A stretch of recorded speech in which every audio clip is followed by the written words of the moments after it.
Hi, welcome back. It's been a while now since I've posted anything, so just a bit of an update on the van really, and what's been going on with it since. We've got about 1100 miles on it now, so you know, a bit of a shakedown, and had a few little issues and this and that, but just give you an overall kind of breakdown on what's happened with it and what's gone well and what hasn't. So yeah, as you know, we've pretty much been in a lockdown since we got it on the road. We had a month where we got to drive around a little bit, but it's pretty much been 5k restrictions. We have used it as a runabout a little bit, get some extra miles on it, but just see what things, how the engine got on and everything. Really happy with the van power wise. The first 400k, sorry, I'm going to talk techie for a second, so you can skip ahead to around here if you don't want to watch that.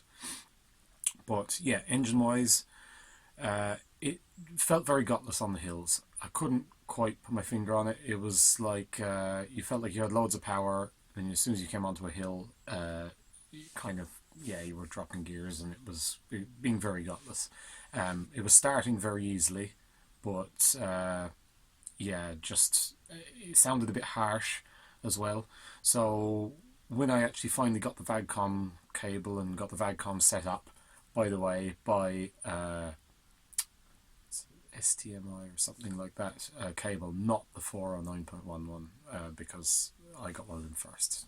Of course, it doesn't work if I'd read about that beforehand. But once I finally got VAGCOM plugged in, I had 7 fault codes. So as well as that, my timing advance was way ahead. So I spent ages one day messing around trying to get the timing to come right, kind of ignoring the fault codes. Turned out, was looking through some forum, down the depths of some forum late one night, and found a comment that said somebody else having similar kind of issues as we were and similar codes in a car, and they found a blown fuse in the engine bay in the relay box. And then I thought, well, that relay box was cut off and was lying on the floor of the shed, so that fuse definitely wasn't there. But what that was power to all the senders, all the sensors, so the boost solenoid, EGR solenoid, some other few as well, can't remember. But once I went through the loom, got power restored to those, different van.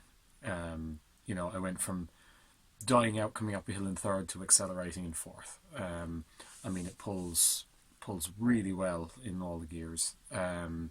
Really happy with it. My only slight qualm with it is that in most noticeable in fourth gear, because it's where I tend to be or spend a lot of time in and around that speed, is around 40 miles an hour. You get kind of a vibration, and that vibration is kind of between 40 and 42, and then when you go into fifth gear, obviously it's a little longer, a little further up the rev range. But I found you can actually plod around in fifth gear at 35 miles an hour, or you can cruise along at 60 miles an hour, and it's, you know, no problem whatsoever. I don't know, is it a flat spot in the torque range or what it is, but yeah, there's just some little thing there that's a bit weird. But loads of power. It's only the 90. It is an AHU engine, 90 horsepower. So I am impressed with the performance out of it. Now, other than that, engine-wise, and the plug. Oh, 1 second. Have to go talk to someone. Right, sorry. Right, yeah, the accelerator was the other thing. Like I said, there was numerous faults in the wire and the plug in that. Water had got in the plug, and that let us down a couple of times. The van would just go to 1000 RPM and you'd lose all acceleration. And it kept seeming to do it when we went for a journey, stopped, say, at the shop, and then for 15 minutes you couldn't drive again. Only other thing we had was we ran out of diesel twice because the fuel gauge isn't very accurate. I don't really know the miles per gallon yet. Just haven't, you know, it's all been short trips and stuff. Other than that, got the tracking done, new tyres, messed around with the gear change a little bit. It's still backwards, but got it quite nice now. I had to alter the gear stick because yeah, it was just hard. We had a bit of trouble getting it into some gears. What else? Yeah, as for the engine, that's about it really. I've just been keeping an eye on things for chafing on pipes and wiring and stuff. Now, if I was to do it again, I would open the engine loom, and I would, like, I'd like to do it in this still, but it's kind of awkward. Open up the loom, adapt it for the engine bay properly, and tape it all back up again then, because it's just kind of stiff and difficult to put things where you want them. But like that, when I was doing it, you know, I wanted to get it running, and I hadn't been through it before. But now I know it a bit better. I would definitely open up the loom, and do everything from scratch. Keep the engine harness together, but yeah, just like that, get all the lengths of the wiring right and the way I want them. The airbox, we had quite a lot of road noise in here. It's still a little bit noisy. I'm going to get some sound deadening mat in the summer and do the front wheel arches and a little bit of other stuff. I've put a bit in here behind the water tank and a bit in the front of the engine bay up over the gearbox. I had an old induction kit stuck on it just until I sorted an airbox, but the induction noise was ridiculous. So I've managed to get an airbox in there for now. Again, I want to do something actually a bit better than that, because that's not ideal. As for the camper side of it, we got our proper leisure battery, replaced the engine battery. I have the sink and stuff hooked up now. That only got done recently, and I still haven't got around to getting a gas bottle. We've just been using a little camp stove in it for now. But yeah, it's great, and we're thoroughly enjoying having the van. It's actually just been really, really good, but we can't wait to get a bit further afield in it. But yeah, like that, 1100 miles is a good little shakedown. We were hoping to get away for a week at Easter and actually go on a long trip in it, but that won't be happening now, so until probably later in the summer. Yeah, so we want to get other bits and pieces as well, like, you know, things that stay in the van, some tools that stay in the van, bedding that stays in the van, bits and pieces like that, but we're getting there bit by bit. I also want to replace the front speakers, because I took one of them back when the van was a scrap heap, and it's very loud for the kids back here if we have the radio up loud enough to hear it in the front, so I've got to replace those. The other thing I got done recently, was hoping again for the end of lockdown, was surfboard racks, some removable surfboard racks. I'll actually show you those. They're actually a hard thing to find, any decent ones, especially to go on the side of a high top. I couldn't really find anything. It was just things people were making themselves. But I didn't bother making a video on doing them or anything, because I just made them out of bits and pieces of stuff I found around the place. I had some old scrap stainless steel and some bits and pieces, so I just made them out of that. But I'll show them to you anyway, because, you know, the idea could always be copied if it worked for you. But it'll hold two boards on the side of the roof, and I'm going to make them completely lockable as well, so that we can lock the boards there when the van's, you know, when you don't want to leave it. Yeah, I'll show you those, and what else? Yeah, we'll take a look around, and we'll go for a spin as well in a second, and yeah, show this like. We did eventually get our floor coverings as well, so it's quite nice to finish that off. Now, I didn't put sound deadening beneath that plywood, and I probably should have. I didn't realise how much noise came up from there, but yeah, it's not bad. And like that, the engine sits at very low revs when you're cruising along anyway, so it's not too bad. The tyre noise was far worse at the start, but as we've fitted things like the water tank and some of the soft furnishings and stuff, have taken a lot of that away. Right, so I'll show you the surfboard racks here. So there are the brackets, front one, back one.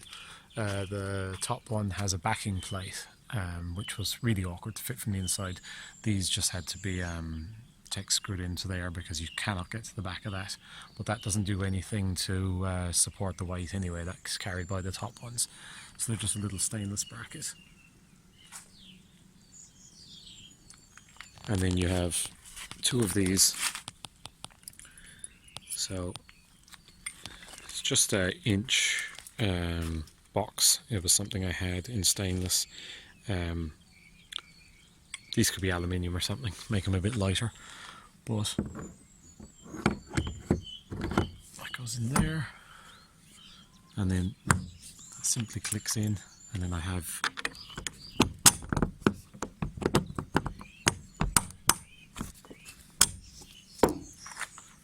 just a pin, and then that's it, and that can be replaced with a lock at a later date. The straps at the moment go through a bolt at the top and in around the bolt here, but that I'm going to put a lockable strap from a motorbike pannier bag with an actual lockable strap on there. So that's it, the 2 of them on. And they don't stand out that far either.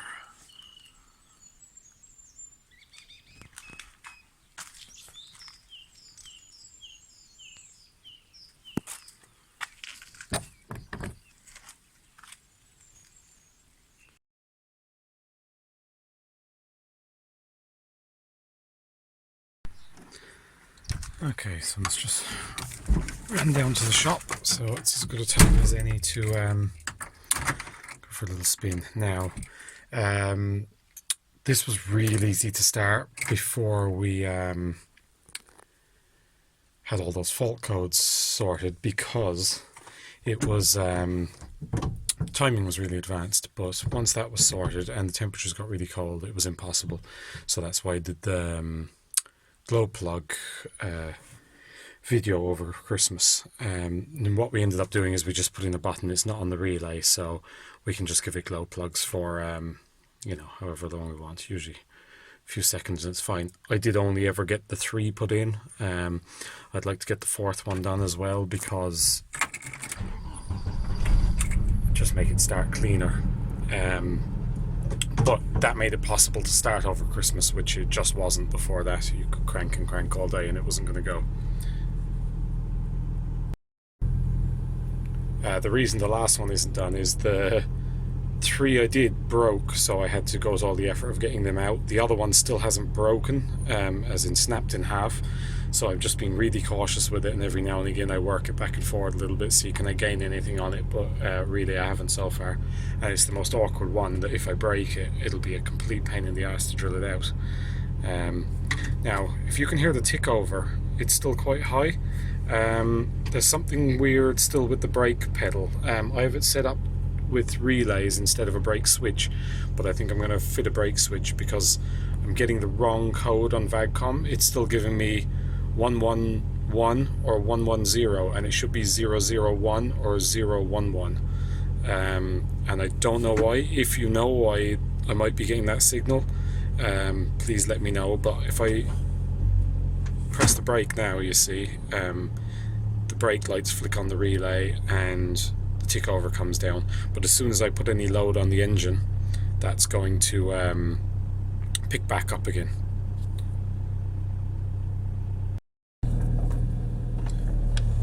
I don't have a rev counter, so I'll just show you the speedo and just get an idea of what it's like.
kind of vibration in Fort's annoying. You spend a lot of time pottering around 40 miles an hour. But, you know, that's alright.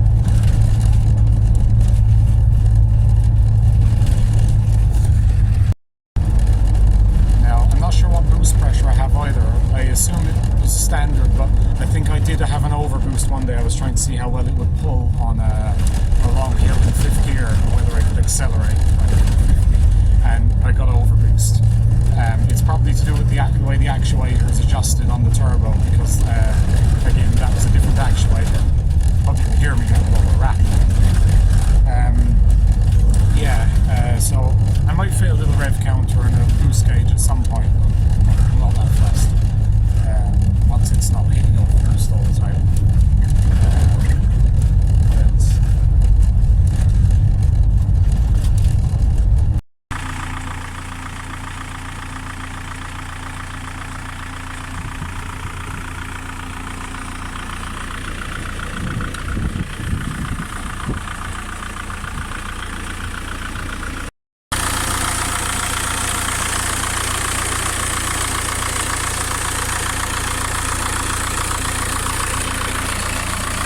My glow plug relay and my other relays for the brake switches and stuff are inside there.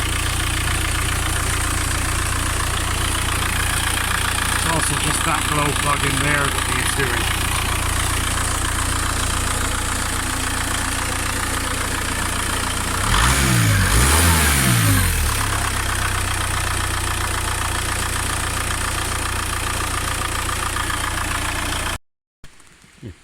Now, problem with the Passat gearbox conversions is that the gearbox sits quite low, so to raise it as much as possible I fitted some bigger tyres on the back. So we've gone to, what are they?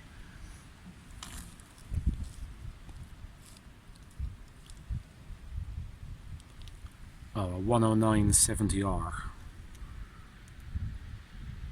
whatever that relates to in normal measurements, and the front I stuck with what it had, but 195/70/15. I think what's on the back is actually a 215/70/15, or the equivalent of it. Now, if I lived in a place with perfect roads, I would love to have big wheels and low profile tyres and probably lower the van, but I don't. So that is my ground clearance there now, which is actually quite good. If I actually measure it, it's about 8 inches of ground clearance. And the lowest point is just that piece, the old top of the gearbox and the boost pipe.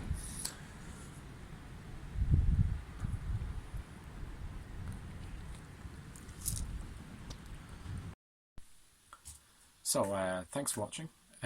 Hopefully we'll get to do a bit of a video eventually when we get to go somewhere half interesting in it, and maybe do some update further down the line when it's got a good pile of miles on it and everything like that. But yeah, I highly recommend the TDI conversion. I think that was really good. I'm really happy we actually did get the van done when we did, and yeah, just have to go and enjoy it. So thank you very much for watching. Please don't forget to like and subscribe, and I will see you next time. Thank you very much. Cheers.